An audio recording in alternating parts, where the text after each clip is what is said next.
اللہ الرحمن الرحیم۔ پارٹی گارا ہمارے اولیاء اللہ روشنی کے پیکر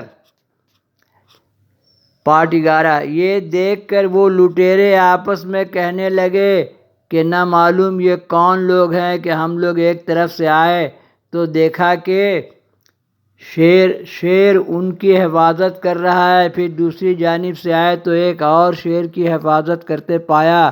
انہوں نے میرے ساتھ پڑھنا سیکھیے اس معاملے کو سمجھنا چاہا، لیکن اللہ تعالیٰ نے ان کے دلوں پر مہر لگا دی اور وہ واپس پلٹ گئے۔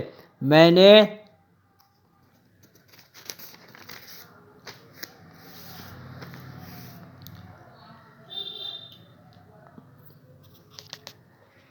نے پوچھا اور وہ خرگوش کیسا تھا؟ فرمایا کہ شیر میں بنی آدم کی طرح نخوت کا مادہ ہے، چنانچہ جب وہ خرگوش سامنے آیا تو شیر نے اس کو مار دیا۔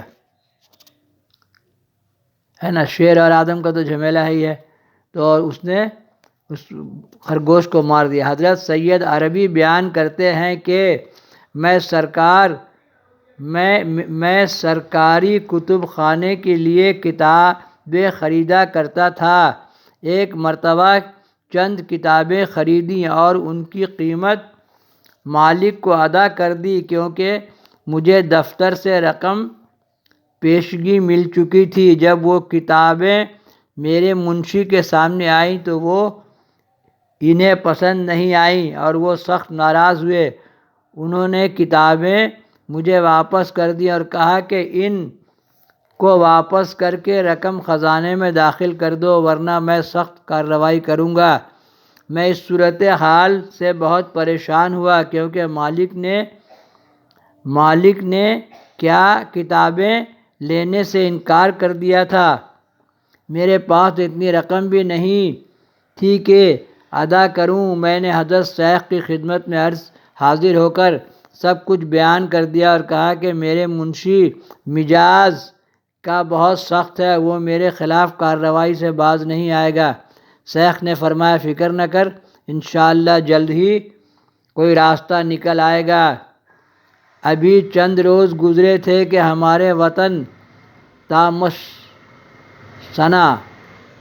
تامسنا میں فساد ہو گیا۔ وطن تامسنا ہی لکھا ہوا ہے میں فساد، میرے ساتھ پڑھنا سیکھیے اور علم بھی جان لیجیے۔ فساد ہو گیا۔ شہر کے قاضی میرے دوست تھے، مجھے اندیشہ ہوا کہ ان پر عتاب سلطانی نہ ہو جائے، اس لیے میں ان کو دعائے خیر کے لیے حضرت شیخ کی خدمت میں لے گیا۔ شیخ نے مجھ سے فرمایا قاضی صاحب کے متعلق تم کو کچھ خوف نہ کرو، البتہ میر منشی کا میں ذمہ دار نہیں۔ چنانچہ وہی ہوا جو حضرت نے فرمایا تھا۔ قاضی صاحب پر تو ذرہ برابر بھی آنچ نہ آئی، لیکن سلطان نے میر منشی قتل کا حکم صادر کر دیا۔ اسی لیے ہم بولتے ہیں نا، ٹک ٹک دیدم دم نہ کشیدم، دم کشیدم تو جہنم رسیدم۔ اسی لیے ان اولیاء اللہ کے بارے میں اگر آپ کو کچھ سمجھ میں نہیں آئے، علی اولی اوس غوث مت بولیے۔ ہم برابر یہ بولتے تھے، اور یہ میرا موضوع بھی رہا سمجھانے کا، کہ کہاں سے عطاب آ جائے گا نہیں معلوم، کیسے پھنس جاؤ گے۔